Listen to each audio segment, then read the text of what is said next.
Welcome back to my channel students. अब मैं आपको आज वापस से थिंकर्स के बारे में और प्रमुख कंट्रीब्यूटर्स के बारे में बताऊंगी, ताकि आपको पब्लिक एडमिनिस्ट्रेशन में जब हम प्रिंसिपल्स ऑफ पब्लिक एडमिनिस्ट्रेशन पढ़ेंगे तो सारे कॉन्सेप्ट आसानी से समझ में आएंगे। और थर्ड ईयर के बच्चों को जब थिंकर्स पढ़ना पड़ेगा तो उन्हें थिंकर्स की भी अच्छे से समझ में आएगी और ये बात याद हो जाएगी कि कौन कौन से जो प्रिंसिपल्स हैं या जो कौन कौन से कॉन्सेप्ट्स हैं वो किस किस व्यक्ति ने दिए हैं, तो वो नाम भी आपको याद हो जाएंगे। तो इसी श्रृंखला को आगे बढ़ाते हुए मैं आज आपको मैक्स वेबर और हर्बर्ट साइमन के बारे में पढ़ाऊंगी। मैक्स वेबर के बारे में हर कोई जो बच्चा है वो जानता है। किसी भी संगठन में अगर हम जाते हैं तो उस संगठन का जो हायरार्की या जो ऑर्गेनाइजेशन चार्ट होता है वो आज हम पढ़ते हैं मैक्स वेबर की तरह या मैक्स वेबर की वजह से। मैक्स वेबर एक जर्मन सोशियोलॉजिस्ट थे जिन्हें हम फादर ऑफ सोशियोलॉजी बोलते हैं या फादर ऑफ मॉडर्न सोशियोलॉजी के रूप में जानते हैं।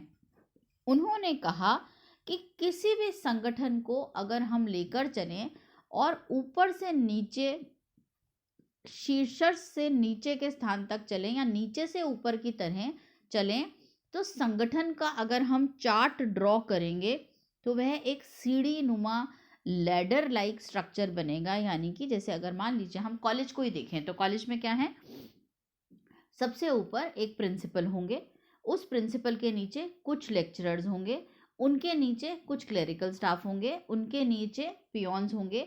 अगर हम इसे ड्रॉ करें तो ड्रॉ करने पर ये क्या बनेगा, एक ट्राइंगुलर चार्ट बनेगा जिसमें सबसे ऊपर प्रिंसिपल होंगे, फिर उसके नीचे कुछ लेक्चरर्स होंगे, उनके नीचे थर्ड क्लास जो होंगे वो होंगे, उसके नीचे अकाउंटेंट या क्लरिकल स्टाफ होगा और उसके नीचे फिर पियोन या फोर्थ क्लास एम्प्लॉयज़ होंगे। तो मैक्स वेबर ने कहा कि किसी भी संगठन में, किसी भी ब्यूरोक्रेसी में, किसी भी नौकरशाही में, किसी भी जगह पर आप चले जाएंगे तो संगठन का चार्ट इसी तरह से मिलेगा। ऊपर शीर्ष स्थान पर एक व्यक्ति या कुछ व्यक्तियों का समूह होगा। जैसे जैसे हम एक संगठन में ऊपर से नीचे की ओर जाते जाएंगे वैसे वैसे व्यक्तियों की संख्या जो है वो बढ़ती जाएगी। अब एक हायरार्की में या एक ब्यूरोक्रेटिक स्ट्रक्चर के अंदर क्या क्या अच्छी और बुरी बातें होनी चाहिए वो सब उन्होंने बताई कि इसके अंदर डिवीजन ऑफ लेबर होना चाहिए। और इन सब चीज़ों की वजह से, जो क्योंकि सीढ़ी नुमा लैडर नुमा है, एक फाइल एक सीढ़ी से ऊपर दूसरे के दूसरे सोपान पर, दूसरे से तीसरे सोपान पर जाती है, तो इसके अंदर नौकरशाही, लाल फीताशाही, डिले, देरी होती है। लेकिन इन्हीं सब चीज़ों को अगर हम ध्यान से इनको फॉलो करें तो इससे बहुत जल्दी हमारा काम भी होता है। तो जर्मन सोशियोलॉजिस्ट जो थे मैक्स वेबर, इन्होंने हायरार्की का या नौकरशाही का एक हमें ढांचा या स्वरूप दिया जो आज भी हम फॉलो करते हैं, और इसे पद सोपानिक व्यवस्था भी कहा जाता है। जब आप प्रिंसिपल्स ऑफ एडमिनिस्ट्रेशन का चैप्टर करोगे तो उसके अंदर पद सोपान एक अपने आप में पूरा चैप्टर है, और हम उस पद सोपान में मैक्स वेबर के बारे में भी पढ़ेंगे और ये पढ़ेंगे कि पद सोपानिक व्यवस्था की या नौकरशाही की क्या क्या अच्छाइयाँ हैं, क्या क्या बुराइयाँ हैं, और उन बुराइयों को दूर करने के लिए हम क्या क्या कदम उठा सकते हैं। तो मैक्स वेबर ने मेजर वेरिएबल्स और फीचर ऑफ ब्यूरोक्रेसी दिए, जैसे हायरार्की यानी कि पद सोपानिक व्यवस्था, डिवीजन ऑफ लेबर यानी कि कार्य का विभाजन, formally written rules and procedures. इसका मतलब होता है कि किसी भी संगठन में, जैसे मान लीजिए आप कॉलेज में हैं अगर, तो कॉलेज में हर एक व्यक्ति के कार्य करने के लिखित रूल्स एंड रेगुलेशंस होते हैं। एक प्रिंसिपल क्या क्या कार्य करेगा, एक प्रोफेसर क्या क्या कार्य करेगा, एक अकाउंटेंट क्या क्या कार्य करेगा, या एक कंप्यूटर का कार्य किस तरह से और कैसे किया जाएगा, ये सब लिखित में होता है। अब आगे बढ़ें तो इसके अंदर न्यूट्रलिटी होती है, मतलब कोई भी नौकरशाही के अंदर जो व्यक्ति कार्यरत है वो किसी भी पॉलिटिकल पार्टी से न्यूट्रल होगा। न्यूट्रल का मतलब जुड़ा हुआ नहीं होगा, तटस्थ रहेगा। और उन्होंने ब्यूरोक्रेसी के आगे जितने भी अच्छी बातें हैं और जो उसकी खराब इफ़ेक्ट्स हैं, उसके पॉजिटिव और नेगेटिव पॉइंट्स के बारे में भी पूरा बताया है। तो मॉडल जो है ब्यूरोक्रेसी का, वो ये कहते हैं कि ब्यूरोक्रेटिक मॉडल जो है वो हमेशा हायरार्कियल होगा, स्टेप लाइक या लैडर लाइक फॉर्म में, यानी कि पद सोपान का मतलब ही ये होता है पदों को एक सीढ़ी के अंदर हम अरेंज कर दें, तो पदों का सोपान। वो ये कहते हैं कि ये रूल्स और रेगुलेशन से बंधा हुआ होता है। इसके अंदर बिहेवियरल जो है वो न्यूट्रल यानी कि तटस्थ होगा। सारे के सारे काम रूल्स और रेगुलेशंस के तहत होंगे। सिक्योरिटी ऑफ टेन्योर का मतलब होता है एक व्यक्ति जहाँ कार्य करता है उसको जॉब सिक्योरिटी या उसको परमानेंसी मिलती है। उसकी प्रमोशन जो है वो उसके कार्य के ऊपर, उसकी सीनियरिटी और मेरिट के ऊपर बेस्ड होती है। जो भी वो पोजीशन लेता है या जो भी वो जिस भी पद पर कार्यरत है वो उसका फुल टाइम पद होता है। यानी कि अगर एक व्यक्ति यहाँ प्रिंसिपल है तो वो इसी कॉलेज का प्रिंसिपल होगा, वो किसी दूसरे कॉलेज या किसी प्राइवेट ऑर्गेनाइजेशन में कोई किसी भी तरह का कोई भी कार्य जो है वो नहीं करेगा। और जितने भी डिसीजंस एक संगठन में रहकर या नौकरशाही में या सरकार में रहकर किए जाते हैं वो किसी भी चीज़ से प्रभावित नहीं होंगे, वैल्यू फ्री होंगे। मतलब कोई कास्ट, कोई जाति या इन सब से प्रभावित नहीं होंगे। मैं हर एक बच्चे को इक्वल ट्रीट करूँगी, हर एक बच्चे को एक सा व्यवहार करूँगी, हर एक बच्चे को उसकी जाति या उसकी कास्ट से हटकर एक ही तरह की पढ़ाई कराऊँगी। तो अगर हम आगे चलें तो ब्यूरोक्रेटिक मॉडल जो है वो मैक्स वेबर का है और आज तक हम इस नौकरशाही के ढांचे को फॉलो करते हैं। अब आपको मैं हर्बर्ट साइमन के बारे में बताऊंगी। हर्बर्ट साइमन और रॉबर्ट डाल्बी एक बहुत बड़े थिंकर्स थे, जिसमें से हर्बर्ट साइमन ने एक बहुत इंपॉर्टेंट बुक लिखी जिसको हम एडमिनिस्ट्रेटिव बिहेवियर बोलते हैं। यानी कि 2 बुक्स उनकी थी, एक तो एडमिनिस्ट्रेटिव बिहेवियर और एक फंक्शंस ऑफ एग्जीक्यूटिव। तो उन्होंने एडमिनिस्ट्रेटिव बिहेवियर के अंदर बताया कि थियरी और प्रैक्टिकल में क्या क्या अंतर है। कि जैसे हमने नौकरशाही के ढांचे के बारे में देखा कि रियलिटी में लिखा है कि भाई कोई भी पॉलिटिकली अटैच नहीं होगा, रूल्स एंड रेगुलेशंस हमेशा फॉलो किए जाएंगे, किसी के बीच में भी कोई डिस्क्रिमिनेशन नहीं होगा। फिर भी हम देखते हैं अमूमन नौकरशाही के अंदर लाल फीताशाही या भाई भतीजावाद जो है वो पनपता हुआ देखा गया है। तो उन्होंने ये सब चीज़ें बताई कि साइमन ने अपनी एडमिनिस्ट्रेटिव बिहेवियर की बुक के अंदर बताया कि प्रैक्टिकल साइंस में और थियोरेटिकल साइंस के अंदर क्या अंतर है और इस अंतर को हमें मिटाना है और इसे हमें धीरे धीरे उसको मिटाते चले जाना है। फिर उन्होंने एक किताब लिखी फंक्शंस ऑफ एग्जीक्यूटिव, यानी कि एक मुख्य कार्यपालिक के क्या क्या कार्य होने चाहिए। और उन्होंने सबसे इम्पॉर्टेंट इसके अंदर डिसीजन मेकिंग का कॉन्सेप्ट दिया, निर्णय प्रक्रिया का दिया। वो ये कहते हैं कि एक व्यक्ति को निर्णय ऐसे लेना चाहिए जो ऑप्टिमल हो। ऑप्टिमल का मतलब होता है कम से कम संसाधनों में अधिक से अधिक उद्देश्यों की प्राप्ति करना।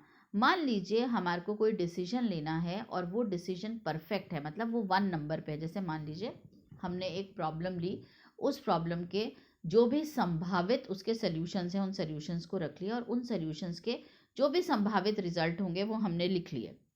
अब अगर हम देखें कि नंबर 1 पे जो हमारा सॉल्यूशन हमने दिया है उसका जो रिजल्ट है वो सबसे परफेक्ट है, लेकिन अगर हम ये सॉल्यूशन नंबर 1 लेते हैं तो हमारे को सबसे ज़्यादा संसाधन जो है वो खर्च करने पड़ेंगे और उसके अंदर जो फिजिबिलिटी है यानी कि उस सॉल्यूशन को फॉलो करने की या अपनाने की जो तकनीक है वो हमारे लिए इतनी सुविधाजनक नहीं है। तो हम क्या करेंगे, सॉल्यूशन नंबर 2 देखेंगे जो सबसे अधिक बेहतर, यानी कि उस जैसा रिजल्ट, परफेक्ट रिजल्ट तो नहीं दिखा रहा बट 19-20 उससे हल्का सा कम दिखा रहा है, लेकिन संसाधन में और सुविधा में वो उससे कहीं बेहतर है। तो जो डिसीजन एब्सोल्युटली परफेक्ट ना होकर ऑप्टिमल हो, इसको हम बोलते हैं ऑप्टिमल डिसीजन मेकिंग। तो उन्होंने, हर्बर्ट साइमन ने ऑप्टिमल डिसीजन मेकिंग का कॉन्सेप्ट दिया कि एक कार्यपालक को, एक मुख्य कार्यपालक को हमेशा अपने डिसीजंस ऐसे रखने चाहिए जो ऑप्टिमल हो, जिसमें कम से कम संसाधनों में अधिक से अधिक उद्देश्यों की प्राप्ति करनी चाहिए। जो गैप है चाहिए और है में, उसे हमें कम करते रहना चाहिए। और उन्होंने एक आर्टिकल लिखा प्रोवर्ब्स ऑफ एडमिनिस्ट्रेशन। वो ये कहते हैं कि जो ये प्रिंसिपल्स ऑफ एडमिनिस्ट्रेशन है वो हर समय हर संगठन पर एप्लीकेबल नहीं है, और इन्होंने कहावतों कहा कि ये कहावतें हैं जो कभी कभी किसी किसी संगठन में या किसी किसी जगह पर तो चरितार्थ होती हैं, किसी किसी जगह पर नहीं। तो हमें इन प्रिंसिपल्स को संगठन के हिसाब से सोच समझ के यूज करना चाहिए। तो उनका एक आर्टिकल था द प्रोवर्ब्स ऑफ एडमिनिस्ट्रेशन, इन्होंने कहा कि प्रिंसिपल्स जो हैं वो प्रोवर्ब्स हैं, यानी कि कहावतें हैं। इसको हमेशा याद रखिएगा। हर्बर्ट साइमन की book administrative behaviour, Herbert Simon के functions of executive, Herbert Simon की निर्णय प्रक्रिया और हर्बर्ट साइमन का प्रोवर्ब्स ऑफ एडमिनिस्ट्रेशन, ये इनके कुछ मुख्य कंट्रीब्यूशन हैं जो हमने पब्लिक एडमिनिस्ट्रेशन में अपनाए हैं या लिए हैं। तो आप इसको वापस से मैं रिपीट करती हूँ, आप लोग लिख लीजिएगा। साइमन का एडमिनिस्ट्रेटिव नाम की बिहेवियर नाम की किताब है, साइमन की ही, हर्बर्ट साइमन की ही फंक्शंस ऑफ एग्जीक्यूटिव नाम की किताब है।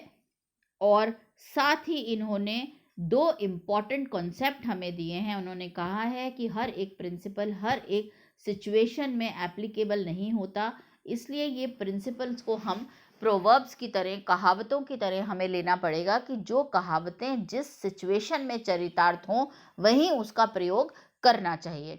दूसरा, उन्होंने निर्णय प्रक्रिया की एक बहुत अच्छा प्रोसीजर दिया है कि निर्णय प्रक्रिया को हमें कैसे करना होगा, कि प्रॉब्लम लिखें, उसके सॉल्यूशंस लिखें और उसके संभावित उद्देश्यों की प्राप्ति लिखें। उसमें से जो बेस्ट सॉल्यूशन है वो अगर हमारे लिए प्रैक्टिकली पॉसिबल नहीं है सॉरी, अगर हमारे लिए वो प्रैक्टिकली फीजिबल नहीं है, चाहे उसमें समय ज़्यादा लग रहा हो, चाहे मनी ज़्यादा लग रहा हो, चाहे उसमें व्यक्तियों की खपत ज़्यादा हो, तो हमें जो सबसे अधिक, उससे बाद जो हमारे को सबसे सही सल्यूशन लगता है, हमें उसे ले लेना चाहिए।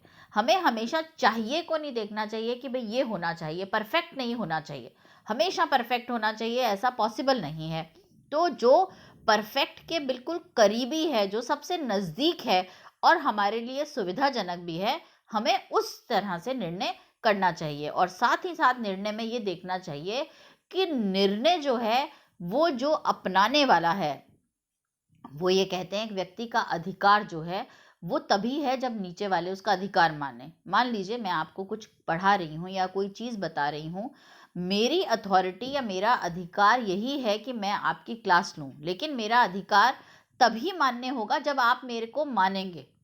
अगर आप लोग मुझे मानेंगे ही नहीं कि मैं आपको पढ़ाने के लिए आपकी टीचर हूँ, तो मेरा अधिकार होना ना के बराबर है। तो वो ये कहते हैं कि जो अधिकार मानने वाले व्यक्ति हैं, एक मुख्य कार्यपालक को हमेशा उनको साथ लेकर चलना चाहिए और निर्णय प्रक्रिया ऐसी होनी चाहिए जो ज़्यादा से ज़्यादा व्यक्ति उसको एक्सेप्ट करें, उसकी एक्सेप्टेंस के जोन में आए। जब आप लोग आगे पढ़ोगे निर्णय प्रक्रिया और उसके बारे में, तब मैं आपको इसके कॉन्सेप्ट के बारे में और डिटेल में आप लोगों को पढ़ाऊंगी। और फर्स्ट ईयर के हिसाब से तो फर्स्ट ईयर के बच्चों को तो इतना ही बहुत है कि हर्बर्ट साइमन ने एडमिनिस्ट्रेटिव बिहेवियर नाम की किताब लिखी है, फंक्शंस ऑफ एग्जीक्यूटिव भी इन्हीं की है, निर्णय प्रक्रिया का कॉन्सेप्ट जो है वो सबसे इम्पॉर्टेंट हर्बर्ट साइमन का है, और साथ ही प्रोवर्ब्स ऑफ एडमिनिस्ट्रेशन भी हर्बर्ट साइमन के हैं। अब मैं आपको आगे नेक्स्ट वाले के अंदर ह्यूमन रिलेशंस थ्योरी के बारे में बताऊंगी कि ह्यूमन रिलेशंस कैसे एडमिनिस्ट्रेशन के अंदर आकर और अपना रोल दिखाते हैं। एक व्यक्ति को हम कहते हैं ये सोशल साइंस है, या व्यक्ति एक सामाजिक प्राणी है, व्यक्ति एक सोशल एनिमल है। इसका क्या मतलब है और इसको कैसे प्रूफ किया गया, एल्टन मेयो ने और हर्बर्ट मैस्लो की मोटिवेशन की थ्योरी को हम अब आगे नेक्स्ट वाले वीडियो में पढ़ेंगे। थैंक यू सो मच बच्चों, आपने इसको देखा। इसको ज़रूर लाइक करिएगा और साथ ही साथ सब्सक्राइब करना चैनल को बिल्कुल मत भूलिएगा, क्योंकि जब भी मैं वीडियोस डालती हूँ, एक तो ये बात, जब भी मैं वीडियोस डालती हूँ इकट्ठे वीडियोस डालती हूँ ताकि आप एक के बाद उन वीडियोस को देखें और उसी एक पूरे टॉपिक को कंप्लीट करने की कोशिश करती हूँ ताकि ये आपके जहन में बैठ जाए और आपको अच्छे से समझ में आए। तो जितने भी कंट्रीब्यूटर्स के, प्रशासनिक विचारकों के, एडमिनिस्ट्रेटिव थिंकर्स के जो मैंने वीडियोस डाले हैं वो सारे आप एक के बाद एक देखिएगा और सीक्वेंस में देखिएगा, तो आपको समझ में आएगा कि पब्लिक एडमिनिस्ट्रेशन कैसे उदय हुआ। और इसके बाद मैं आप लोगों को एवोल्यूशन ऑफ पब्लिक एडमिनिस्ट्रेशन के 6 फेजेस हैं, उनके बारे में, पूरे 5 फेजेस के बारे में वीडियोस डालूंगी और वो समझाऊंगी। ये कंट्रीब्यूटर्स के वीडियो देखने के बाद जब आप एवोल्यूशन के या लोक प्रशासन के विकास के वीडियो देखेंगे तो आप उस सीक्वेंस को बहुत ही आसानी से समझ पाएंगे। थैंक यू सो मच बच्चों, और इसको सब्सक्राइब ज़रूर करिएगा ताकि आपको मेरे वीडियोस के नोटिफिकेशन जो हैं वो मिलते रहें। धन्यवाद।